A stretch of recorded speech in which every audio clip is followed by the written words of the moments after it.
Okie doke, here we go. First episode. Wowzers. Okay, welcome. So this is wild. This is wild because it's the first episode, man. Well, welcome. Thank you so much for watching. Today we're gonna talk a little bit about gut health with Ryan here. Real quick, just gonna introduce myself, James WISBY. And you know what? This whole thing, this whole channel, this whole life of mine, my mission is to give Christian men the knowledge and clarity that they need to live life to the full for God in the areas of the spiritual, the mental, the physical, relationships, and finances. So that's what we're going to be doing here. And the podcast is all about getting people to come on to tell their stories and give us some education and give us some steps that we can use to help us live life to the full in those 5 areas. So, this is Ryan right here. Yo, what's up? Known Ryan probably, 8 years now? Yeah, 8 years. 2017? 2017. Met in undergrad in Seattle, Washington, at Seattle Pacific University. Yeah. Oh, man. Go Falcons. Go Falcons! Go Falcons. Crazy time. So, known him for a bit. We've gone through, quite a journey of some different things. A lot of excitement. A lot of good times. I'm going to let him today he's actually going to talk about his gut health and what happened there. He's going to talk about the destruction of his gut. Just horrible. Oh my goodness. The screaming in the morning. It's a crazy pain. The hospital stay, how we visited him in the hospital. And his remarkable recovery and how he's healed. It's really quite crazy. Yeah. What happened. And then how also you can do the same and how you can prevent those things from happening to you. So yeah, Ryan, just tell us a little bit about sort of your background in health and what interests you about it and what you've learned. Yeah, so I've been an athlete my whole life. I played basketball mainly, a little bit of football, a little bit of track and field, but mainly basketball when I was 5 years old, all the way through high school. So being moderately aware of what I was eating was like a thing, eating a lot of fruits and vegetables and, all that. But then I think my junior year of high school, I had a project where basically my project was studying the Mediterranean diet and not, studying it, like reading papers on it and all that, and understanding how that has some benefit for people with like heart disease and diabetes. The idea of reducing sugar, reducing processed food, having more whole foods, doing lean fish rather than fatty, beef or whatever. Pork, all that kind of stuff. Those kind of switches, doing olive oil rather than butter, those kind of switches. Was the Mediterranean diet, fresh foods, olive oil, whatever, all that kind of stuff, right? But the idea that diet can be related to these main diseases was a new thought for me. And I think that put me on a journey on YouTube, primarily, where I began to learn from different medical doctors and researchers. I think probably starting with Dr. Michael Greger and Dr. John McDougall, rest in peace, recently passed away. Those kind of guys, started learning from them. And then through that, learn about how whole food plant-based diet is the only diet that's been clinically proven to reverse type 2 diabetes and coronary heart disease.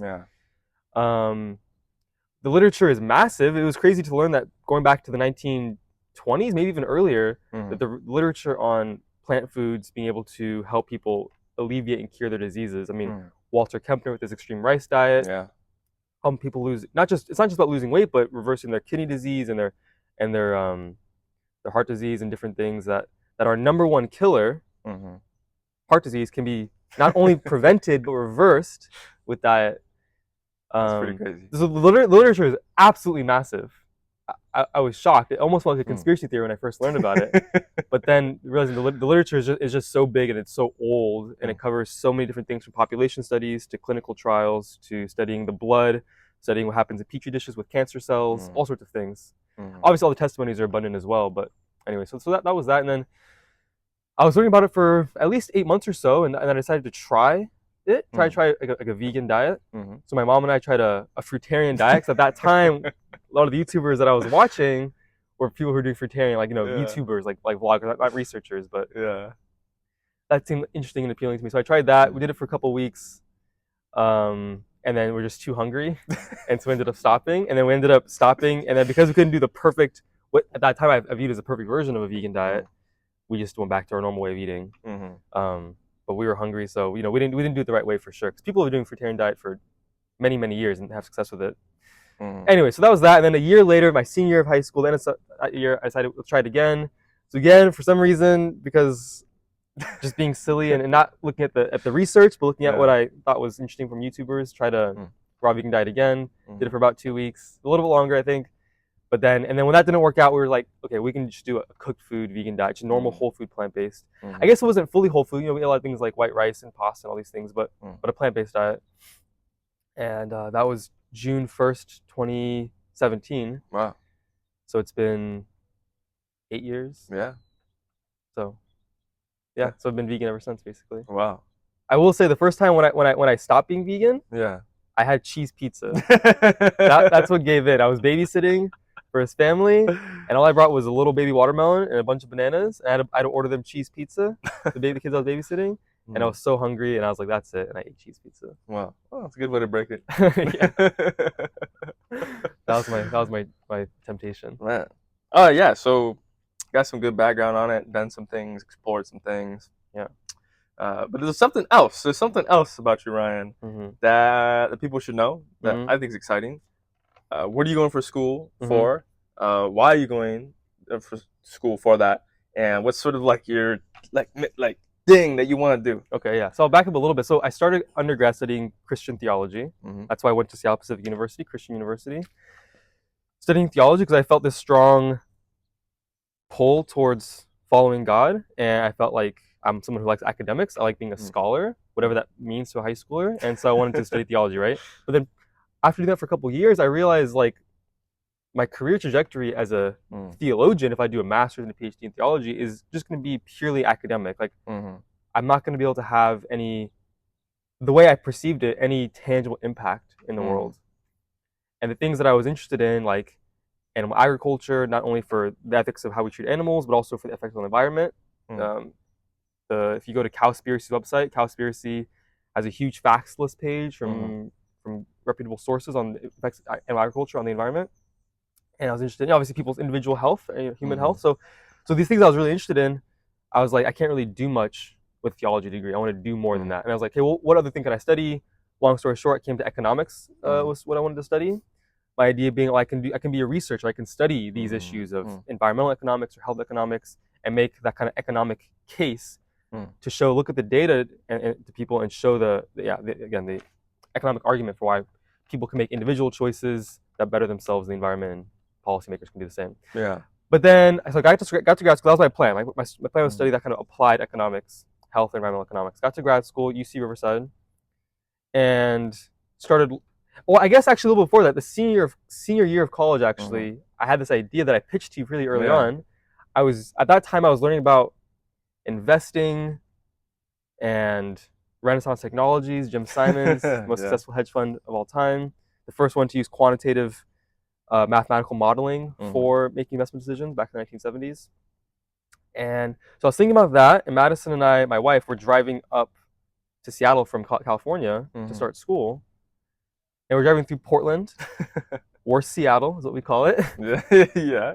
And just shocked by the homelessness, basically. Yeah. I mean, I'm not someone who's naive to homelessness, but did a couple mission trips in San Francisco with my high school church group, where we were serving in the Tenderloin.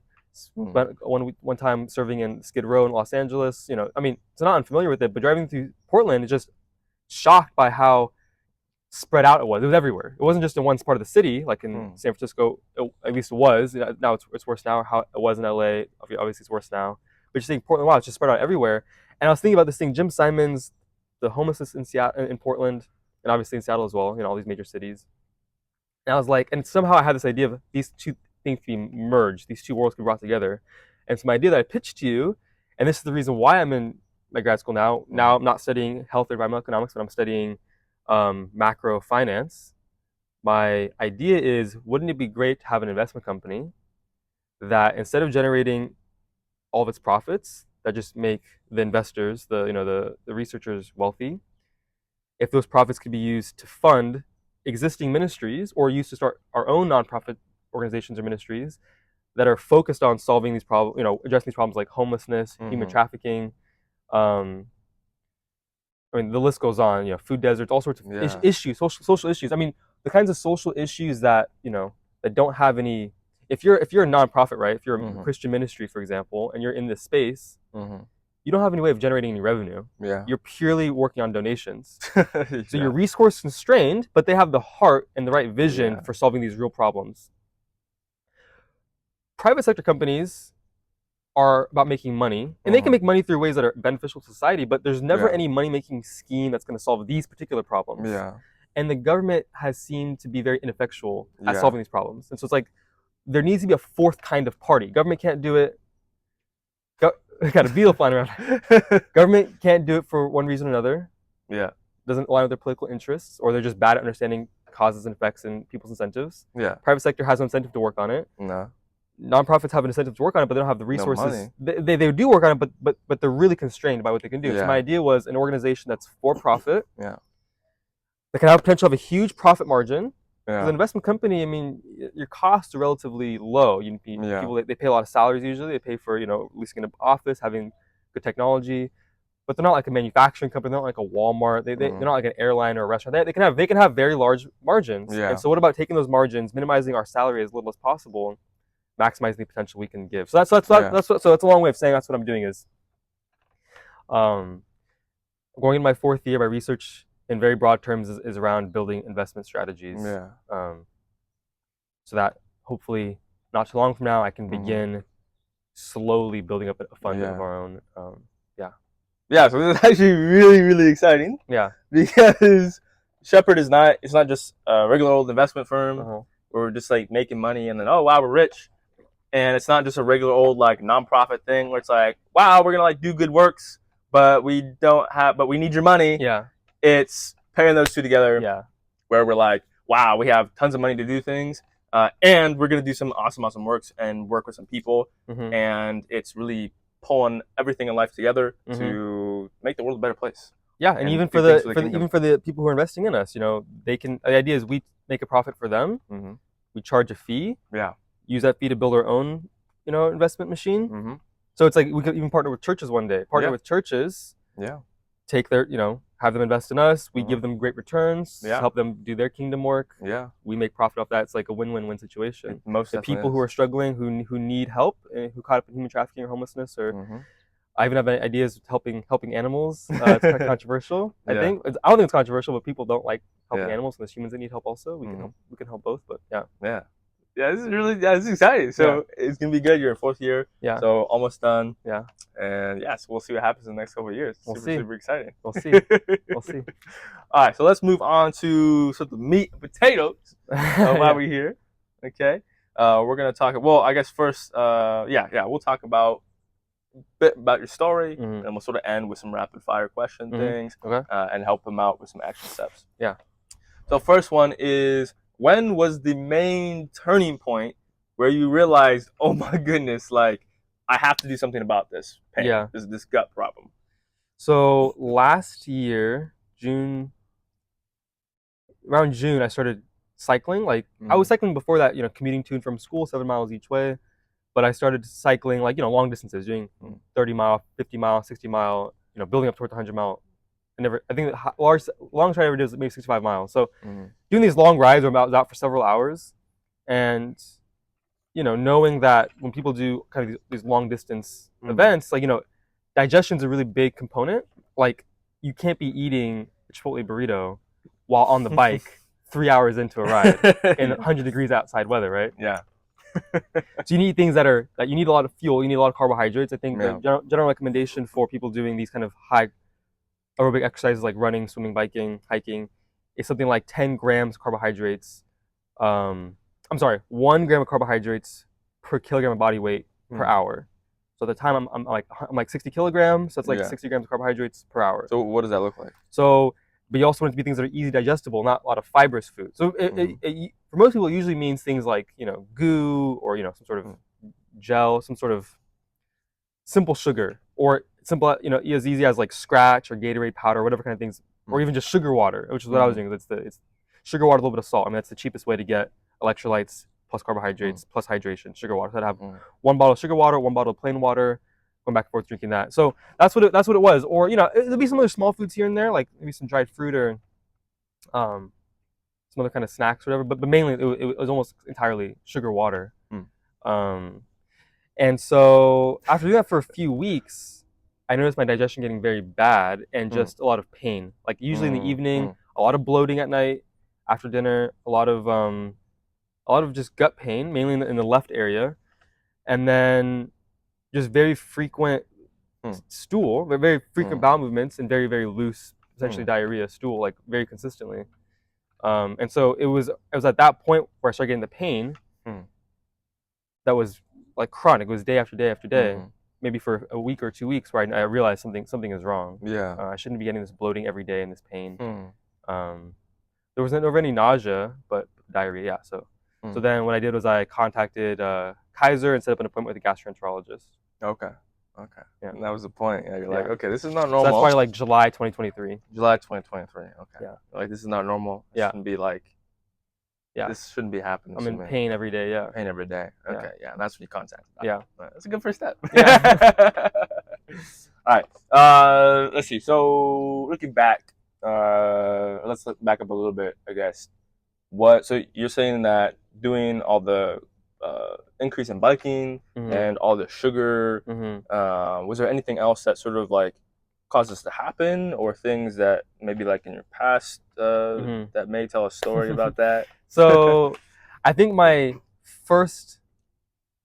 my memory, the first time I dealt with regular gut issues was when I was around 12 years old. This was when I realized this was also kind of a turning point of sorts. 12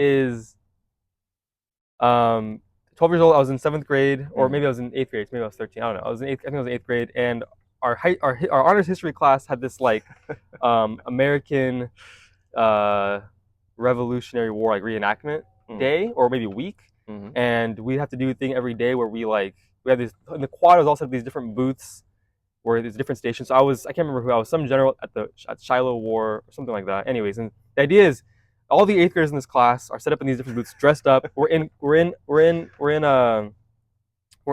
character the whole day. Yeah. And we're giving like these 5-minute at a time speeches that I memorized in front of whatever classmates of ours, 7th graders that come, So anyway, so it was like this thing. So the point is, I was very stressed that entire week. Yeah. Every day that week, I was extremely stressed because I didn't like presenting like that. Oh gosh. And I started getting really intense gut pain. Went to the nurse. Long story short, went to the hospital. Went to see my doctor, and through some tests and different things, his diagnosis was you have IBS, irritable bowel syndrome, and it seems that it's probably stress induced. Yeah. Because the story we were able to piece together is that before a basketball game, like the day, on the weekends before a basketball game, which was almost every weekend for me, during the school year, whenever I had a test, the morning of the test, presentations, whenever I'm stressed, or presentations, tests, basketball games, whatever, whenever I'm stressed that morning, I have a lot of frequent and loose stool. And so that was the thing, is sort of a stress-induced irritable bowel syndrome. That was the initial thing. And so I kind of experienced that my whole life, basically, throughout middle school, high school, college, for sure. Just whenever I have a big thing to do, loose and frequent stool. Yeah. And so... Did you think that was like normal? No, I mean, I knew it wasn't normal. I didn't know, I guess. I didn't really think about it too much. I knew it was normal because I knew most people didn't experience that. People I talked to about it, yeah. But so my thinking was that maybe what happened with my last year, what kind of led to me getting diagnosed with Crohn's disease, is maybe part of this, because it happened so suddenly. It seemed to me. So maybe part of my understanding is, well, maybe after all these years of many times throughout a month or throughout the year, having that frequent stool my understanding is that it's going to deplete your gut microbiome. You're moving through it too fast, and when you move food through your digestion too quickly, food gets into your colon that is not as digested and processed as it should have been, because everything's moving too fast, and that's going to cause more abrasion. It's going to cause more on the colon lining, cause more inflammation. This is my understanding. It could be wrong, and that's going to lead to a thinning of the colon lining. Okay. Yeah, so that's like the longest version of, that's like the oldest back version of my gut problems. Okay, so it seems like having like high stress, that definitely pushes this problem to happen, Yeah. and then add on you were doing all this extra biking with a bunch of the sugar stuff. Yeah. And so having sort of that sort of lining that's Yeah. already like kind of like in trouble, Yeah. and then adding in some things like a bunch of sugars, Yeah, a and lot. it's not Like hundreds of grams per day. not normal, Yeah. you know, and it's making the problem exacerbate. Yeah, my thinking is that when I met with the gastroenterologist, I was telling her about this IBS I was experiencing, and then I was trying to tell her, like, I was trying to give her all the information I had, right? Yeah. All my hypotheses. And so also with my vegan diet in the years leading up to 2023, after Madison and I were married, and being relatively poor, trying to be frugal with our spending, Yeah. we weren't buying a lot of vegetables. Mm. Here we were buying some broccoli, some cabbage here, and a little bit, We were buying mostly things like rice and some oats. She ate a better diet than I did, because especially in the mornings for breakfast, I'm usually in a rush. I'm eating things like grits with some sugar, and grits is already processed corn. It was lacking the fiber. Mm-hmm. So the fiber is what's going to feed the gut biome. So what I'm trying to say is, I think there's two ways in which my gut was already compromised going into my hardcore bicycle training. Because many thousands of people around the world, tens of thousands of people, are eating a lot of refined sugar while training for years, and they don't necessarily have problems. There is something called runner's colitis.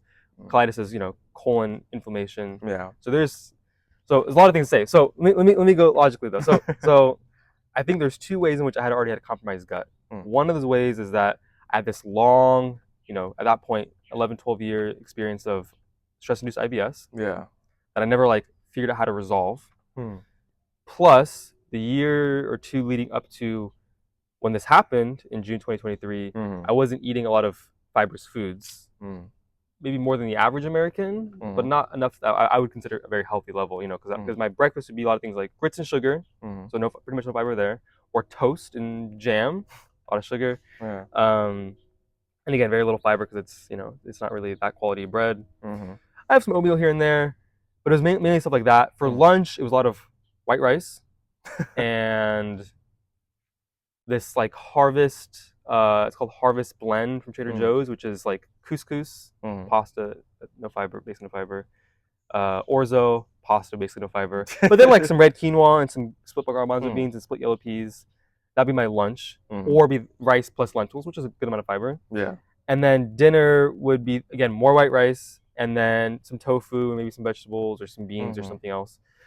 But what I realized is that my diversity of fibers was very low. And that's what I learned, probably get to it later on, that's what I learned to be the most important thing for building a strong gut biome, is not only a quantity of grams of fiber per day, but diverse sources of fiber. And so my diet, whatever it was for those years, was very much the same every single day. And so I wasn't building that diverse gut biome. So I think those two ways made me have a compromised gut biome going into the hardcore cycling training. And then when I tacked that on, it was just the tipping point for my gut biome. Wow. Yeah. So probably about 50% of my diet was white rice. Wow. Okay. Most days for a couple of years leading up to this point. Is white rice bad, or? It's just that it doesn't have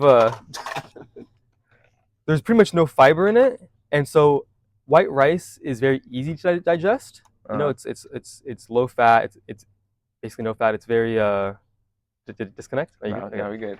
Yeah, white rice. There's something called the BRAT diet. BRAT, which is when people are having gut issues, gut flare-ups of any kind of sort. Something called a BRAT, which is, see if I remember, bananas, rice, applesauce toast. This is a very common thing you'll see online, when you're having a Crohn's flare-up or IBS or any kind of, whatever kind of problems digesting stuff. This is just easy to digest foods. And when they say rice, it's usually white rice. It's very easy to digest. And white rice has sustained populations of people for hundreds, thousands of, for many, many years. Walter Kempner had this rice diet for his patients back in the mid 20th century, where it was white rice, white sugar, fruit juice, very extreme diet just to help them with their kidney disease and their heart disease. So white rice appears in a lot of places. East Asia, all these places, right? It appears in a lot of places. But what it doesn't have going for it, it doesn't have any fiber. And so it's fine to eat white rice. In terms of the gut, I think for overall though, in general as well, it's fine to eat white rice so long as it's not the main bulk going through your body. and as long as what's going along with it is high fibrous foods and a diversity of those foods. So yeah, but because I was eating mostly that and very little of other things, I was never adding new fuel to feed my bacteria. Okay. Yeah. Wow. So that was the problem, I think. So that makes me really interested in, like, as we mentioned before, about sort of this horrible pains that you were having.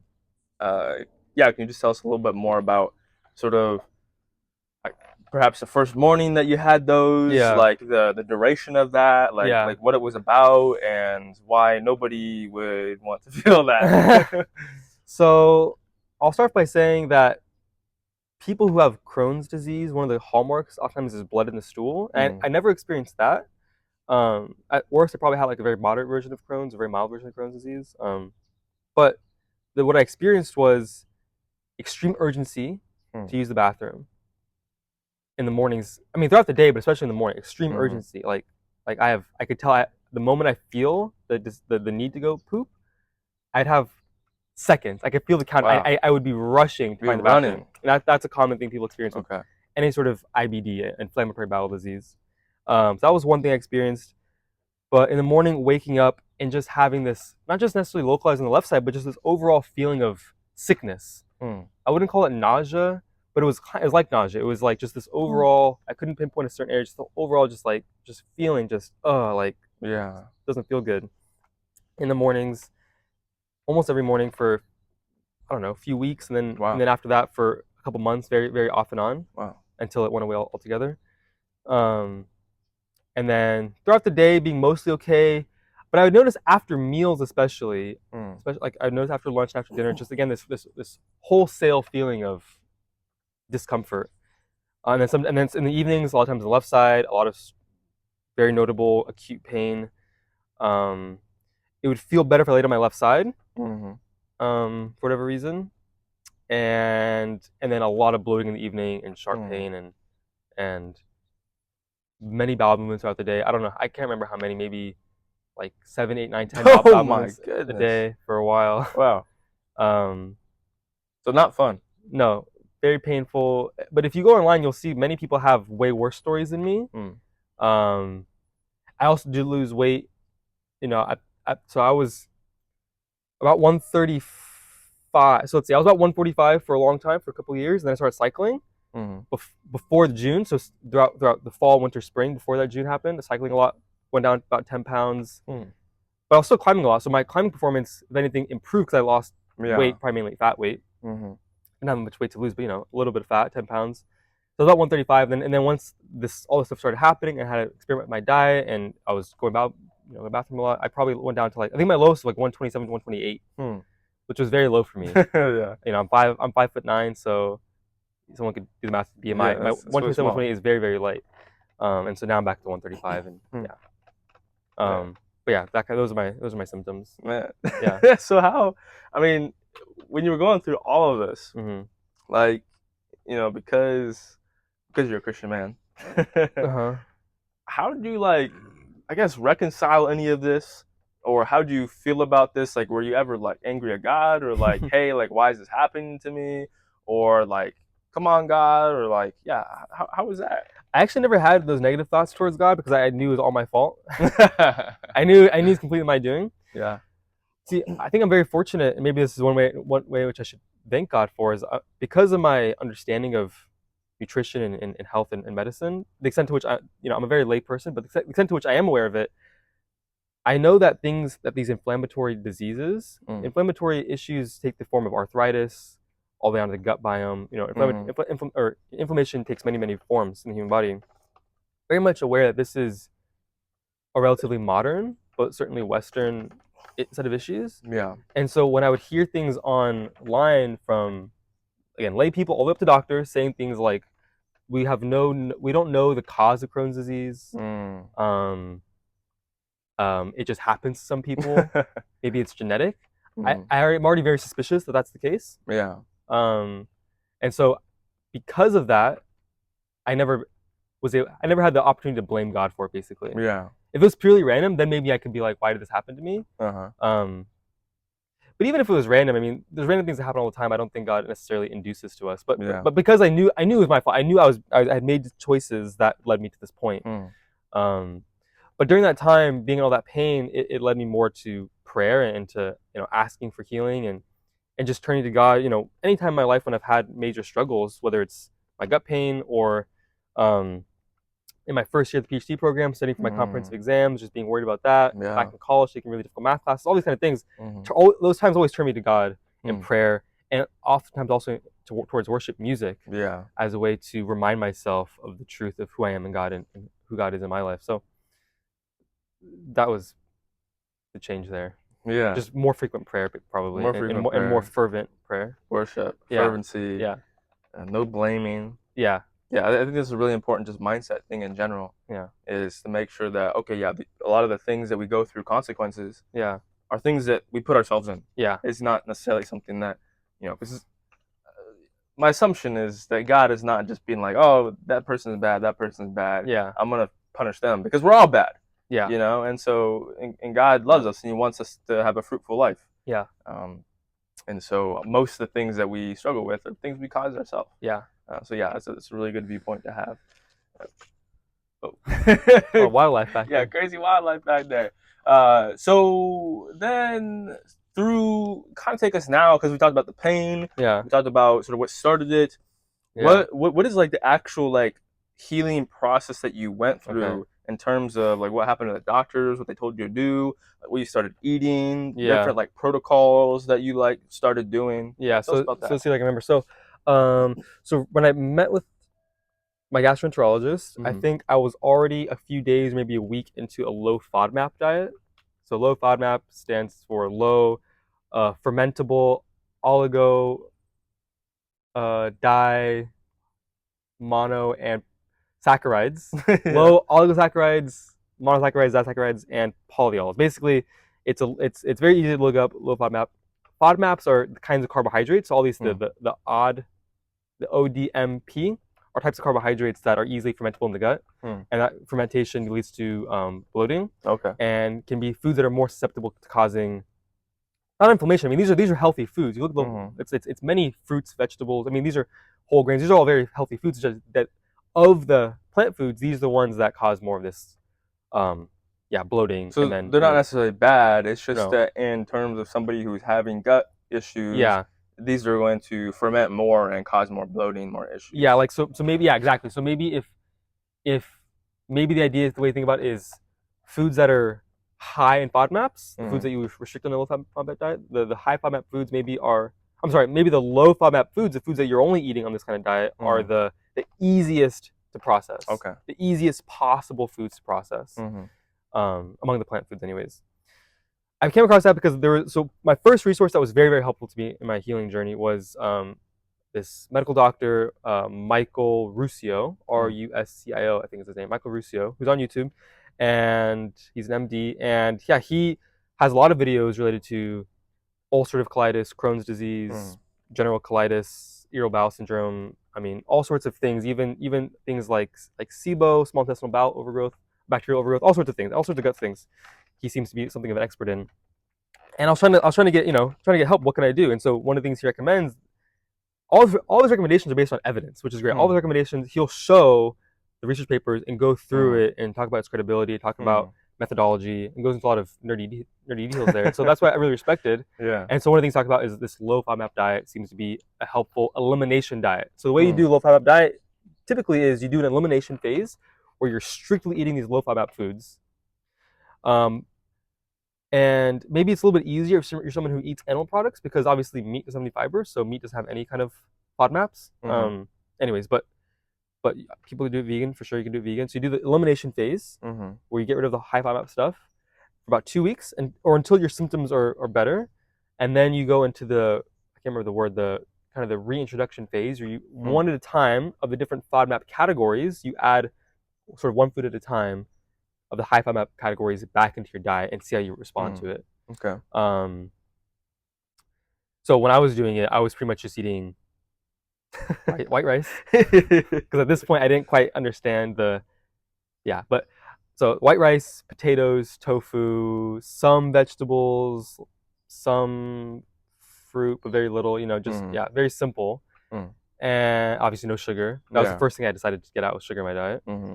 And I noticed that was after that so when I met my gastroenterologist, I had been doing that for a week or so, and I had already noticed some benefits. Okay. The benefits I noticed were very specific. I didn't have as much I had much less bloating, much less pain, but I still had frequent bowel movements, and the stool was still quite loose and very light in color, not like a nice brown, like a very light kind of maybe, I don't know if yellow is right word, maybe yellowish orange, very, very light color. Yeah. But definitely less pain and bloating. So it's working. Yeah, and so when I met with her, she was saying, okay, we'll continue that. That's something I'd recommend, you know, continue with that. And at that point, she had ordered some blood and stool tests to get an idea of what's going on exactly. It wasn't until much longer later that she told me Crohn's disease. I knew it was some sort of inflammatory issue, but to know if it crossed threshold into Crohn's or ulcerative colitis wasn't known until a few months later. So anyways, low FODMAP diet, learning from Michael Ruscio, and then also not too long later, also learning from Dr. Michael Ruscio and some of the research that some of the very recent research he was pulling from probiotic supplements.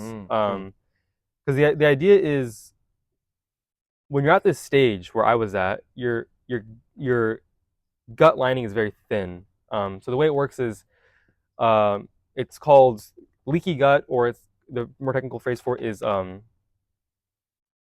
I forgot the phrase. The more technical phrase for leaky gut is intestinal permeability.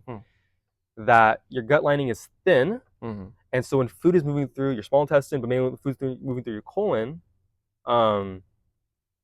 it seeps across across the gut lining into your bloodstream. Only nutrients are supposed to go across that lining. Yeah. But the gaps are forming large enough that food particles and just other things, other environmental things, are moving across into your bloodstream, and that causes this inflammation response. That's the reason why you have inflammation for these kind of diseases, is the thin gut.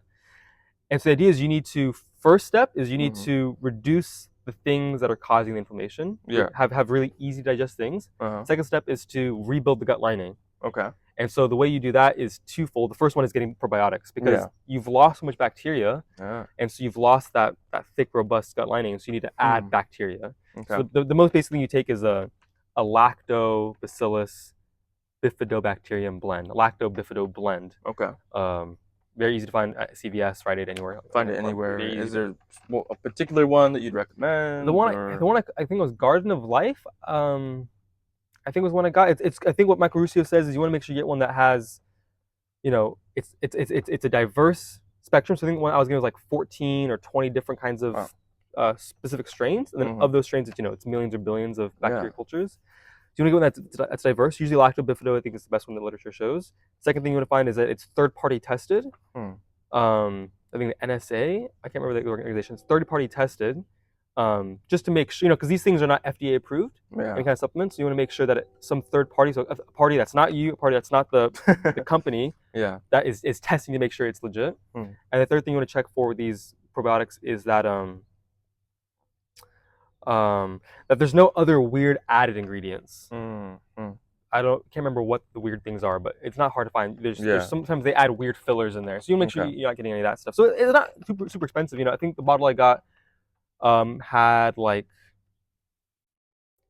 60 capsules in it, and maybe it costs like $20, $30. So I think it's something like 50 cents a day. And you take like one capsule a day? Yeah, I was doing one capsule a day. Some people can do two. It's like $20 for 2 months. Now, depending on what your gut issues are, having probiotics could be harmful.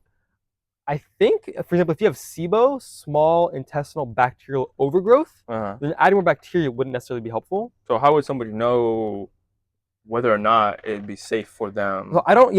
So if you know you have IBD, Crohn's, ulcerative colitis, it's fine. It's gonna be a good idea. Yeah. If you have any kind of IBS, it's probably gonna be helpful. To be honest, I can't remember if even having SIBO, having the probiotics is harmful. I can't remember for sure. It may be the case that in any case, taking probiotics will at worst do nothing to you. So pretty much just like take this information, like go see your doctor and be like, hey, like I heard about this, like, would this be harmful for me to take at this moment in time?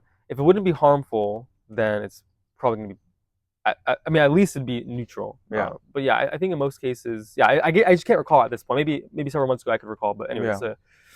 I'm rambling, right? But low FODMAP diet, probiotic supplement, and that seemed to be helpful. And then when I started reintroducing foods, I found that there was no food that really stood out to cause me problems. When I introduced, like, for example, wheat or gluten products back in, no problem.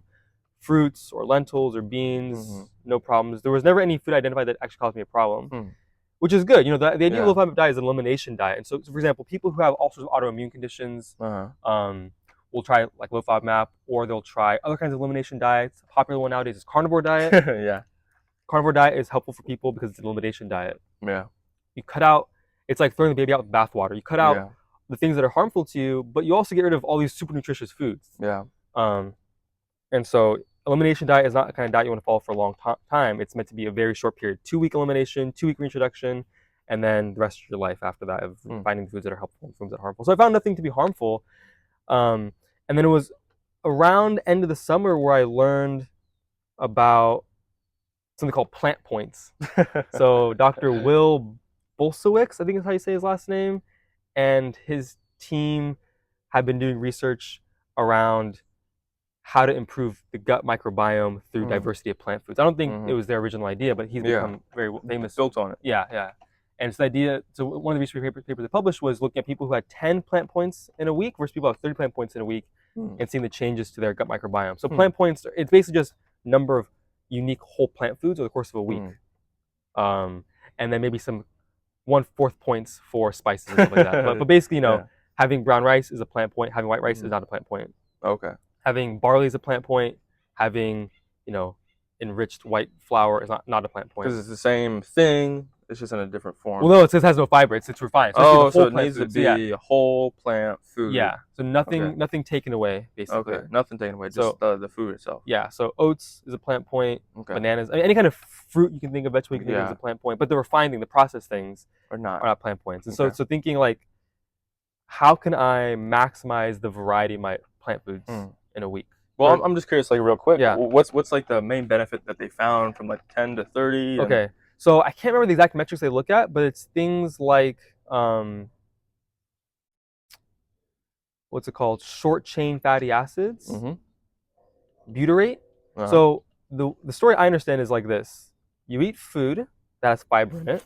That fiber, we can't digest fiber. Yeah. So this is the reason why people who are hardcore carnivore diet say don't eat plants, because you can't digest plants. Okay. Yeah, that's actually a good thing we can't digest plants. I mean, the fiber anyway. We can't digest fiber. Fiber moves through our body. Fiber serves a couple of roles. One role is to draw water into the colon to help you have a bowel movement. People are really constipated. One reason why people are constipated is they don't have enough fiber. So they don't have enough water being drawn into the colon. So it's this very dry bulk moving through the colon, so they get constipated. So fiber helps draw water into the stool. It helps to kind of also act as like a brush, like it's like a broom kind of moving through. It's, you know, it's this bulk that kind of helps move stuff through. You know, because there's two kinds of fiber. There's dang, I'm forgetting the words now. Soluble. There's soluble and insoluble fiber. So soluble fiber is the kind of fiber that dissolves in water. That kind of fiber is the main fiber, I think, that feeds our gut biome, and then insoluble fiber is the more roughage that helps move things through and helps draw water into it. So anyway, so that's the role of fiber. But the other role of fiber that I didn't know until I learned from Dr. Will BULSIEWICZ and other people is fiber is the food for bacteria in our gut, for the trillions of food. And the way he describes it is that our colony of gut bacteria is kind of like a human society, as in they have different roles, they have different tastes in foods, they like different things, they have different responsibilities and jobs, right? And so the thing is, if you're eating very low diversity of plant foods, so maybe you're eating 50 grams of fiber per day, but it's just like oats and bananas, that's it. The gut bacteria that likes the oat fiber and the banana fiber are gonna be very happy, but everyone else is gonna be unhappy and they're gonna die off. Yeah. And so that's the thing, is when you eat a wide variety, you make all the different types of bacteria very happy. And then when they're happy, they give you something in return. Yeah. They produce I think they're called short chain fatty acids. One of the most common versions is butyrate. And these are the most, he says, in his understanding of all the compounds that can be that you can digest, from polyphenols, everything. Butyrate and these short chain fatty acids are the most powerful anti-inflammatory compounds in the human, that you can put in the human body. And so if you have a good gut biome, you produce these strong anti-inflammatory things.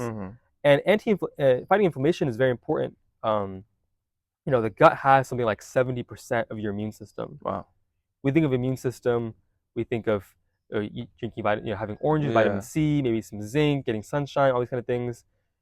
You know, helpful for our skin, all that kind of stuff, right? But our contact with the environment Mm-hmm. is primarily through what we put into our body from the environment. Yeah. So 70% of our immune system is in our gut, and so having the strong immune system is benefited by having these short-chain fatty acids and having a happy gut microbiome. Yeah. So because I also know just through some of my own stuff that there's a really, really strong connection between the gut and the mind. Yeah. And mental health.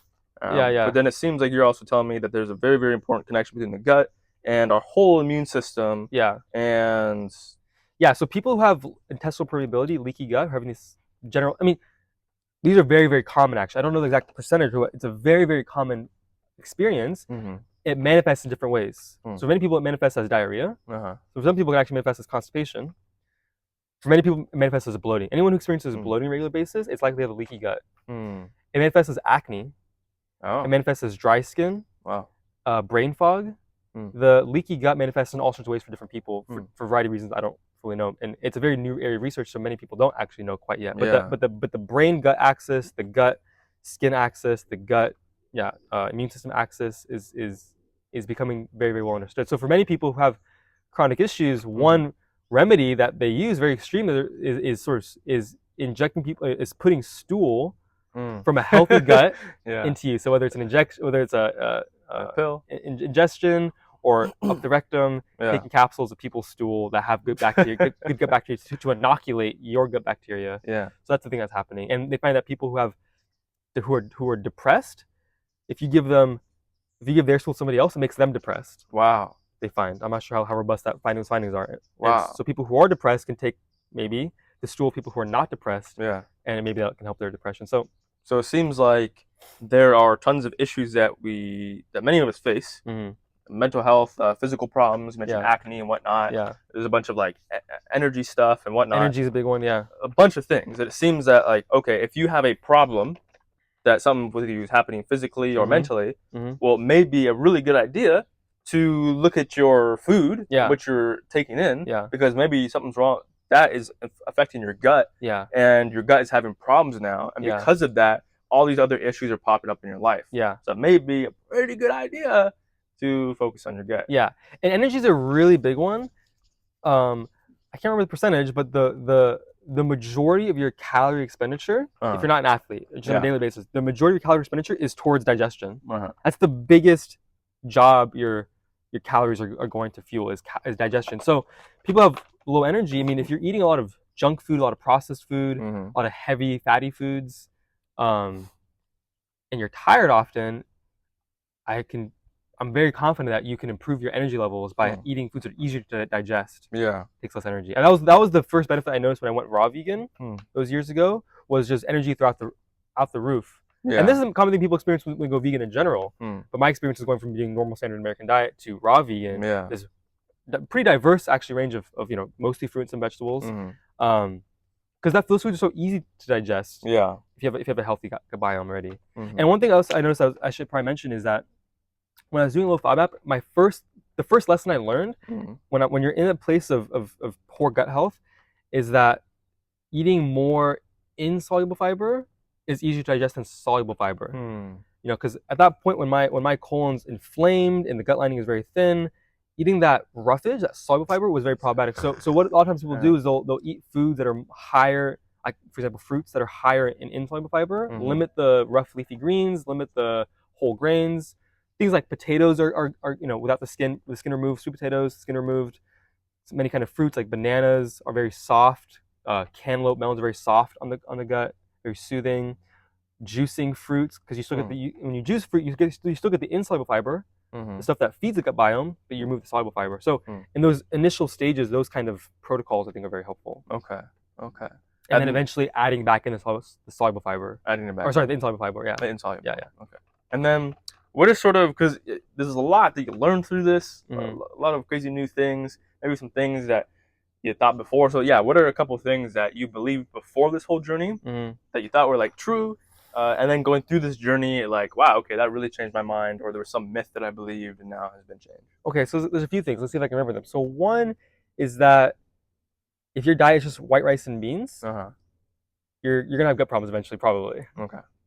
Like I used to think that you can eat a very, very simple diet and be okay. This is like this is how I think of like when I think of like people on the pioneers, people on you know, people on the frontier in the U.S. They're eating like cornmeal, they're eating bison, I don't know, they're eating, you know, biscuits, you know, thinking like hardtack. I mean, I'm thinking like very simple things, and or even, I mean, that's kind of a silly example, but what about people like in rural areas that are mainly, you know, my mind immediately goes like China, like rural Chinese, or pretty much anybody in the world who is kind of they're farming very simple crops. They don't have access to a bunch of variety. Yeah, so I don't know the literature on how their gut biome is. We probably don't have much evidence on what the gut biome. Maybe we do, the gut biome of early agricultural people.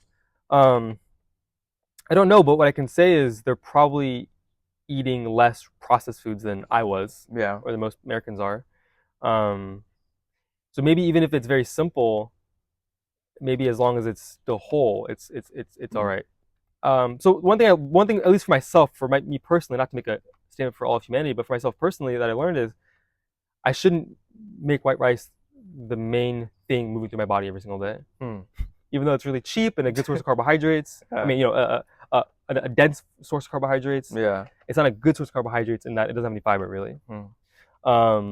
That's one thing I learned. Another thing I learned is, so I guess I should. So one thing I learned is about fat. You know, I would generally eat a very low fat diet. The reason for that is because the people I was learning from that really inspired me were people like Caldwell Esselstyn, Dr. Caldwell Esselstyn, with his research on reversing heart disease. Dr. Dean Ornish, again with reversing heart disease. Dr. Neal Barnard with reversing type 2 diabetes. All these medical doctors who, Dr. Walter Kempner, the list goes on. All these great guys who've done this research. But one thing I learned is that the diet that's best for reversing someone's disease when they're on death's door, as Dr. Caldwell Esselstyn refers to it as, is not necessarily the best diet for a normal human being. You know, the literature talks about a whole food plant-based diet, but a lot of these guys talk about reducing nuts and seeds, and it's very controversial in the vegan medical world. You know, someone like Dr. Joel Fuhrman, who has popularized the nutritarian diet, is on one camp, and all these guys are on the other camp. You know, he's very much into having a lot of nuts and seeds. There's a lot of evidence for that. You know, if you look at the Seventh-day Adventists, the Blue Zone in Loma Linda, California, they have a decent amount of nuts and seeds every day. So, anyways, for whatever reason, I was in the camp of low fat, no oil or very little oil, very little or any nuts and seeds. So one thing I've learned is that because even since I've been healed of any kind of these symptoms, which we talk more detail about how exactly that happened, I can still have loose stool at times or frequent stool, at least in the mornings. But I find when I have more fatty foods in my diet, what that does is that slows my digestion down, since it's harder to process. For many Americans, they have way too much fat in their diet. For me, having a single-digit percentage of calories from fat per day, ordinarily having some fat slows my digestion down, so that way the body can have more time to pull out the nutrients to process the food. You know, make the stool nice and well formed. But that's a big thing I learned as well. Okay, so moving from a place where, oh, I should get as low as fat as possible. I don't want to get these diseases I hear about. I don't want to get the diseases. To like, oh well, it's typically talking about people who are eating like a lot more fat than I'm eating. It's okay to introduce some fats. I mean, if it's like whole food things, like from nuts, seeds, things like that. Because that's a pretty natural thing. You know, for humans to intake. It's not natural though to take something like olive oil or canola oil or any sort of seed oils. It's just not what you can't like go and pick that off a branch or anything like that. And I don't want to make a too general of a statement because, you know, there's this group of guys. So it's Dr. Cyrus Khambatta and Michael Barbaro, they both have type 1 diabetes, and they've made famous that their book is called Mastering Diabetes. They have a great podcast with Rich Roll, and they both, especially Robby Barbaro, he follows basically a raw food plant-based diet, and he has for a very long time. And guys like this, so I don't know the full story. I mean, for them, he has great digestion. I'm not saying you probably need to have nuts seeds necessarily to have a good digestion. Maybe if you're having a lot of fruit, a lot of tropical fruit like banana and mango, papaya, and arugula and these kind of green leafy vegetables, maybe that combination could also lead to a very good stool. Maybe it's because he didn't have these, you know, maybe it's because I had the certain history I had that now having more fat is helpful. So I don't know the general story, but for me personally, that's a lesson learned, is that I incorporate, you know, cheese seeds or ground flax seeds, you know, cashew, almond, walnuts, all that kind of stuff throughout my day now, and it's very helpful, I think. So let's move on to 2 sort of action steps that we can take. Okay. What are the top 3 things that someone should do to prevent these problems, like any sort of gut issues from happening? So I think the first thing to do, because 3 things is so limited, I'm not an expert. The first thing is going to be to find experts. Yeah. Experts who are experts on the gut microbiome. So Dr. BULSIEWICZ is probably the best guy to go to. Go watch his podcast. Get his couple books now. Look at the research. So number 1 is to educate yourself. Mm-hmm. But number 2, related to that, is what he's gonna say is have a wide variety of plant foods. Now, you might not want to just do it all one day. Yeah. This is the problem. I didn't. So part of the bigger story I didn't get to yet was doing too much too soon. Adding a lot of fiber through like things like barley and other kinds of sources, and tracking it on chronometer and realizing, man, I'm eating 100 grams of fiber per day. Wow. And that's not necessarily a bad thing. Yeah, it's a lot. This is a very common thing people, not in the Western world have done throughout history. But when you're going from a compromised gut biome, eating very little fiber, not little, maybe 20, 30 grams, which is more than most Americans. Yeah, decent. But just jumping up to 100, I started getting constipation. First time in my life, basically, constipation. So don't do too much. But yeah, so first step is educate yourself from experts on gut biome. Second step is increase, not necessarily the grams, definitely the grams also fiber, but the variety of sources. The sources are going to be nuts and seeds, fruits, vegetables, whole grains, legumes. Those are the 5 sources you can get fiber from. And step 3 is hydration. That was never a problem for me, but when I was constipated, that might have been helpful. When I was eating 100 grams of fiber, if I had more water, that might have been helpful, but maybe it was still just too much too soon. Yeah. That's what I would say for someone to prevent these issues. Make sure you're very hydrated. Make sure you understand what to be eating and have a wide variety of plant foods. Yeah. The 3 steps I'd say for someone who's trying to recover from this is first step is to remove the things that are causing you problems. So an elimination diet. Second step is you need to re-add back in the bacteria, so probiotics. And third step is to slowly move towards wide variety of plant foods. Okay. So basically, you need to remove the things remove the foods that are hurting you. For many people, it's things like meat and oil, or for me, it was sugar. Yeah. Remove the things that are actively causing you pain. Yeah. The things that are hurting you. The white rice wasn't hurting me. I should be clear.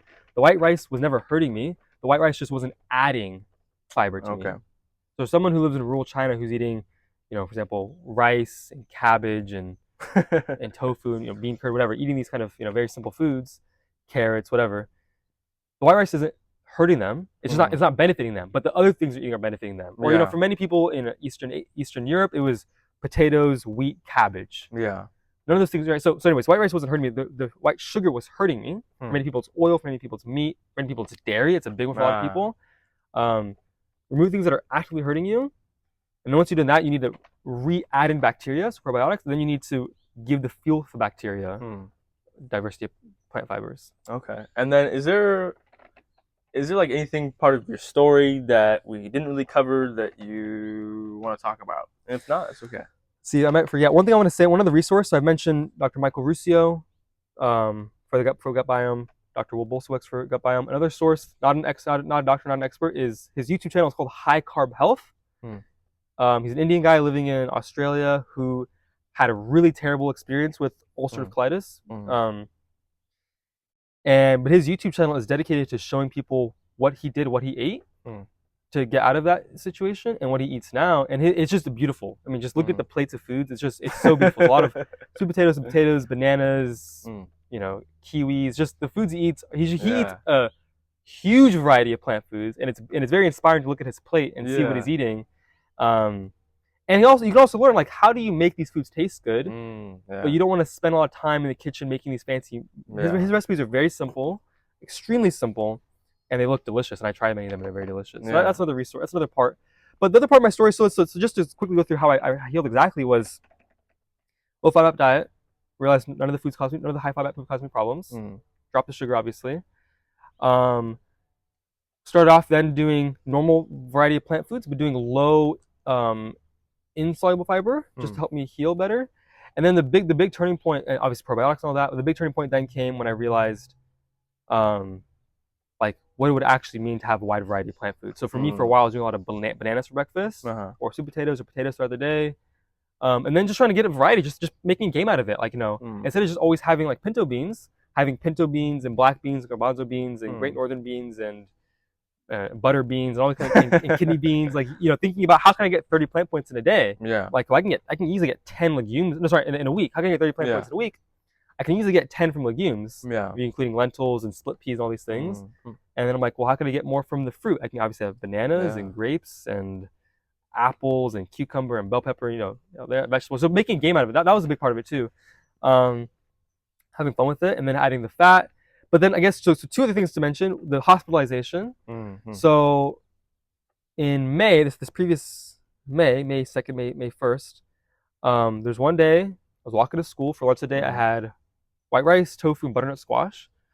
Walking to school and got super nauseous. I never had nausea before. And all the months leading up to this, you know, almost at that point, like 10 months, I never had any nausea.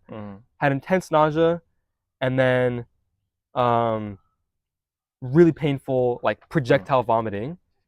Went to the hospital. They admitted me, and they never really found out what the problem was. Their suspicion was that there was some narrowing in my I think my small intestine, right next to where it meets the colon, a narrowing.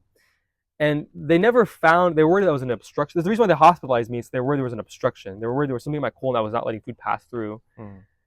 When they realized it wasn't an obstruction, after 2 days, they let me leave. But the general conclusion I get from that whole experience was probably from the scar tissue and the inflammation that was there for months before caused this narrowing. Because at that time, leading up to that day where I had that nausea and vomiting, I was doing great. Bowel movements were great because of this whole protocol I was just describing. My bowel movements were great. I had very, very infrequent, maybe once or twice a week, any kind of pain or bloating at all. But very, very infrequent, if that. And all of a sudden this day comes, and I feel like, man, well, what happened to all my progress? This is a wholly new thing. So so I think I might have eaten something bad. It might have been white rice that was old that I had microwaved. It might have been some food-borne illness or whatever. But combined with the slightly narrowing of my intestine, made the symptoms way worse. So I chopped it up to basically like I keep going forward as usual. You know, all the long. So I'm kind of going out of order here. My blood test to stool tests from end of the summer showed really high inflammation. Really, so for example, the C-reactive protein, which is an inflammation marker in your blood, should be below, I can't remember the number, maybe below like 50 or something. And mine was like over 800. Wow. They couldn't even measure it. It just like greater than 800 was my number. Wow. And I got blood and stool tests done actually like just 2 weeks ago, and that number is now like 43. Wow. It's like really, really good. Yeah. But anyway, so I had that about in May. After that, they gave me prednisone, which is a steroid that reduces inflammation. And I was on that for about a month. And during that month, everything was good. Got off that a few weeks later. I started getting this really intense pain in the lower right side of my body, which was weird because always pain was only on my left side. Gets pain in my lower right side. And it was a thing where it was like every day it was getting slightly worse until I got to a day where it was just so painful I had to go to the hospital. And I was expecting to be something like appendicitis or something crazy. They put an IV. They did a what's it called? They did a MRI, CAT scan. They did a CAT scan with contrast to see what's going on. And the conclusion from everything was I was just constipated, like intense constipation. Gosh. The scanning saw just stool backed up all my colon. Wow. And the doctor was like, you need to eat more fiber and drink more water. Wow. I was like, eat more fiber? Yeah, you've been doing that. The last couple of weeks since I got off the prednisone, I've been eating crazy amounts of fiber. Yeah. And I always drink enough water. My urine's always clear. What I realized was probably too much fiber too quickly and not enough water to compensate. Yeah. That was my understanding. I was adding, like I said, 80, 100 plus grams of fiber per day very suddenly. Yeah. So I've since pulled that back. So doing a combination of some processed foods, some white rice, some pasta, but a large variety of fruits, vegetables, nuts and seeds, and some whole grains. So like nowadays I have a lot of oatmeal, for example. Yeah. So since then, that was like June. Since then, so now it's September. No symptoms, nothing wrong. No symptoms. So basically, it was me going back and forth too extreme. It was not enough variety of plant foods and way too much too quickly, and then now kind of finding the moderate zone, and then being really good, having really good symptoms. Now my bowel movements, I have maybe 1 to 3 per day, usually 1 or 2 in the first half of the day, kind of cleaning out my system. I'm guessing is how it goes. Kind of detoxifying. Just getting out all that stuff from the night. Maybe one more in the afternoon. Bristol scale is a scale of kind of quality of poop. 4 and 3 are the ideal. I'm usually doing 4s, 3s, occasionally a 5, which is slightly looser, but that's common for people who have a lot of fiber in the diet. But anyways, so I have an understanding of what good stool looks like now. So I'm usually hitting that now. Okay, so all these crazy things, like you're living well now. Yeah. You're doing well. Following the, let's just kind of like recap what you did to help is like following the low FODMAP, doing the probiotics, and increasing the variety of plant foods. Yeah. Making sure you're getting enough fiber, and then a lot of water. A lot of water. There's other things too, like getting good sleep is important, but those are the things I did. Low FODMAP for a while, probiotics. Eventually went off low FODMAP because I didn't need it anymore. Yeah, exactly. Wow. So it seems like a really, really important mindset thing here is like, it's probably like super, learn all this information and you're like, wow, I have this problem, I have this issue. Like, oh, I know how to solve it. It's like, do this thing, like increase fiber in the diet. Yeah. But being very careful not to just start doing all these things at once. Yeah. And do the extreme. Yeah. And to hold back from doing that. Yeah. Because it might be painful, it might be not a very good situation. Yeah. But going way on the other side of the scale. Yeah. Is just gonna cause problems as also, well. Yeah. You have to understand that having IBD takes a while for your body to build to happen. So it's not like next week that you're gonna solve all your problems. Yeah. The issue happened over years.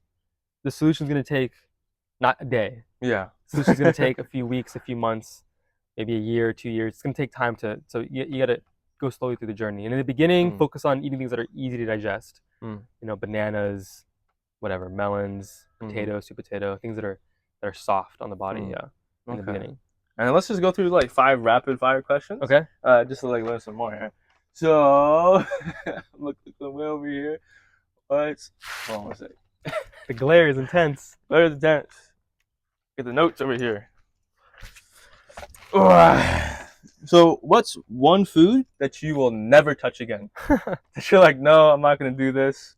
It's horrible. In terms of my gut experience, I have white rice. I have a little bit of sugar here and there. Yeah. I guess I'd be very hesitant to go and to do like whatever I was doing before, like 300 grams of sugar. Okay. I'd be probably very hesitant to do that. Yeah. That's what I was doing on the bike ride. I have a bag of Ziploc bag, add however much into my bottle of water, drink that, get more water, add more sugar, so over the course of like 6-hour bike ride. So I haven't gotten back into distance cycling yet because for a variety of reasons, but part, I guess, if I'm being honest, part of the reason is because I'm trying to figure out what am I going to eat when I'm on the bike again. Yeah. How can I get enough carbohydrates to fuel the athletic endeavor? So that might be one thing. I don't know if I would say I'll never do it again. I think if I get to a point where I have a strong gut health, maybe I'll do that again. But in general, I'm not going to eat like a cow. Yeah. Yeah. A cow, I'm not going to eat a chicken anymore. I've decided I'm not going to. Those are my friends. Yeah, yeah. No animals anymore. Yeah. Not because of my gut necessarily, but not because of your gut. Yeah, that's one thing. In general. And then the next one is, what's your go-to gut healthy meal? I think that tastes good, that feels good. Okay, so there's gonna be one or two. I gotta say 2 things. One, my breakfast is awesome. I think it has such a good variety of plant foods. So my breakfast is oatmeal. So it's oats. So I do like 3/4 cup of oats. I love getting pumpkin pie mix in there. Raisins and dates. Wow. And a banana or 2 bananas. Whatever kind of plant milk. A combination of chia seeds and flax seeds, ground up, and I think that's it. Yeah. It's a big bowl. It's so tasty, and ton of variety. How many plant foods is that? So it's chia seeds, flax seeds, oats, pumpkin, banana, raisins, dates. Wow. Yeah, maybe I'm missing one. That's like 7 plant points. Yeah. Over the course of a week, you're trying to hit 30. That's pretty good. So, yeah. Another one would be a smoothie. Okay. Which is very easy. So bananas, berries. Maybe some nut butter. Oh, also some butter. Sunflower seed butter is an oatmeal. So that's 8 plant points. Yeah. So for breakfast, or sometimes I'll just do just bananas. Not a lot of plant variety. I'll get the variety later on in the day. But for breakfast, something really easy to digest. Just be a big. I usually do frozen bananas. Okay. with some almond milk or whatever kind of plant milk. That's it, just like 2 ingredients. Yeah. Maybe it's like 5 bananas, frozen, blended up. Eat it like ice cream, super good. Wow. So those are. Those sound Yeah. good. Dang, okay. And then, sort of jumping back into spiritual stuff through this whole experience, who do you just in general pull your spiritual influence from?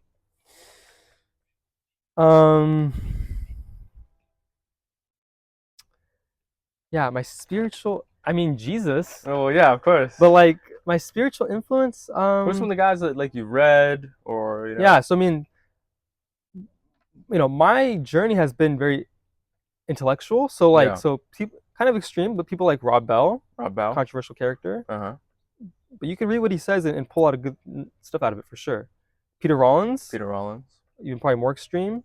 And then just also to authors like G.K. Chesterton. Yeah, G.K. is so fascinating. His book Orthodoxy is so good.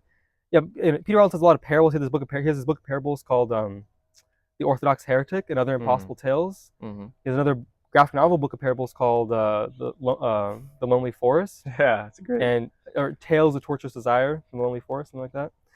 On a very different end of the world spectrum, Cliff Connectley, who's he's a pastor in Connecticut, I think, but he does a lot of apologetics on college campuses. Sam, how do you say his last name? Sam Shamoun. Sam Shamoun. Yeah, he's also a kind of apologist person. I was never into apologetics until this last year. I always found it kind of salesy and gimmicky. Yeah, but it's very interesting to learn these things.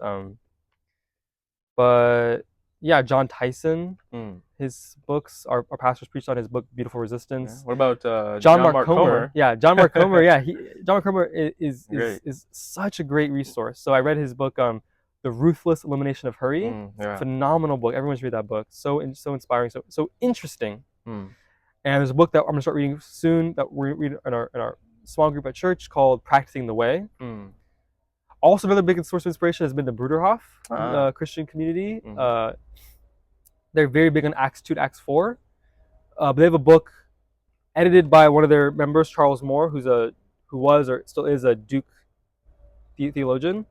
The book I'm talking about is called Call to Community.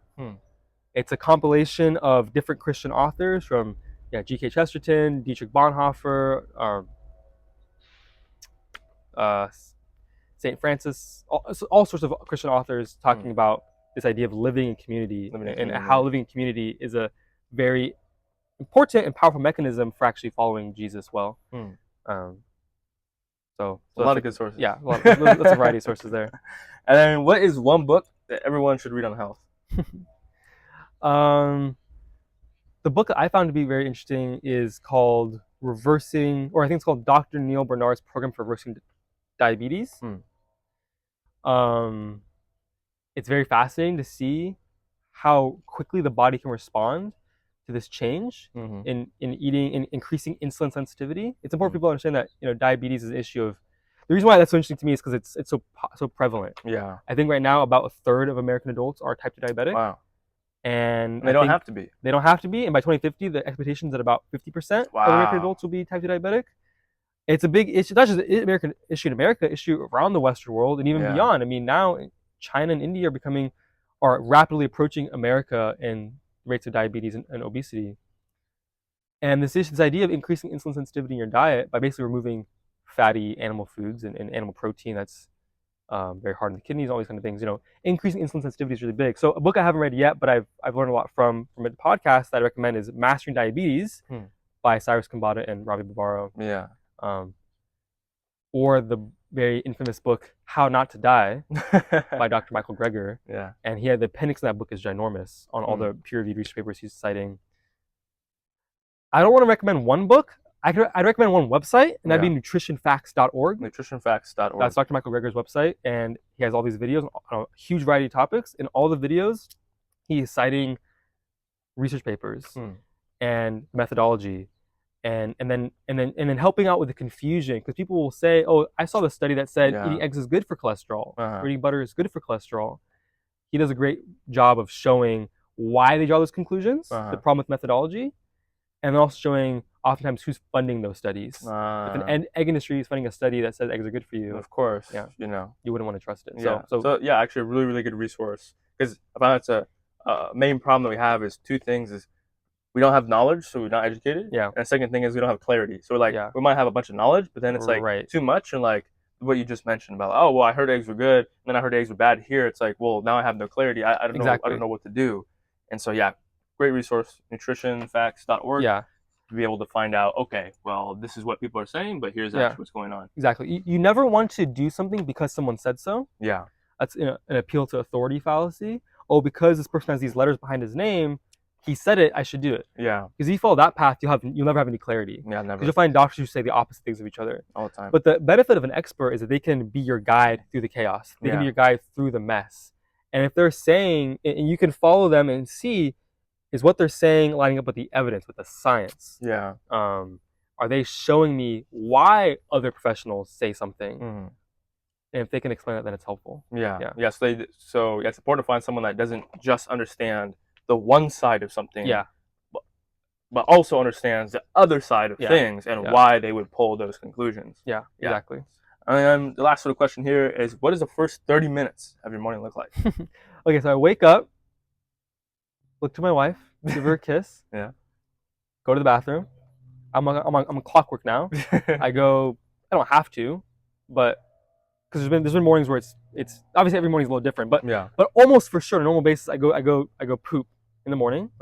Nice bowel movement, and then wash my hands, whatever, get dressed, and then go out. I'll probably play a little bit of piano. So I'm learning piano, and I usually don't even have breakfast in the first 30 minutes. I drink a lot of water. So I wake up, go bathroom, get dressed, drink a lot of water. I probably aim for between half a liter and a full liter in the morning after waking up. Play a little bit of piano, kind of just lounge about. Some mornings, if I remember, I'll go outside, get some sunshine on my skin, kind of help wake me up. I usually do that most mornings, especially during the school year when I'm on a routine.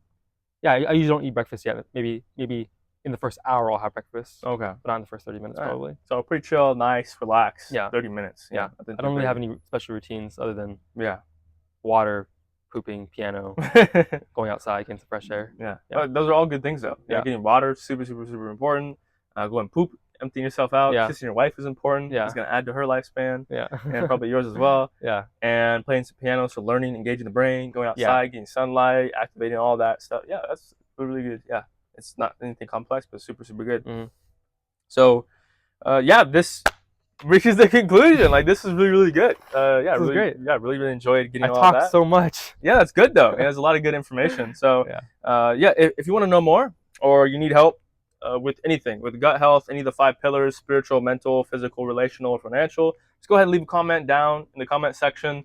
And our purpose here on Earth is to help each other live the life to the full. So we're gonna try to help each other out. We're not gonna try. We are gonna help each other out. I will leave the socials down below for both me and Ryan. If you're interested in contacting us, I'm also going to leave a bunch of information from the different authors that Ryan mentioned, different websites, different information, so that this is not just a video you just watched, but it's this place, it's a resource where you can then go off and learn and help yourself improve. And then also, if you're interested in things with Shepherd, which is the company that Ryan was mentioning, investment firm, or doing just kingdom work in general through investing or anything financial or any sort of nonprofit, just go ahead and let us know. Also leave a comment or contact us through socials. We would love to have a conversation about that. And then, last thing I have to say is just go out and, become a king among men, living life to the full. Peace be with you. I actually don't have any socials. We'll put something. We'll let you LinkedIn.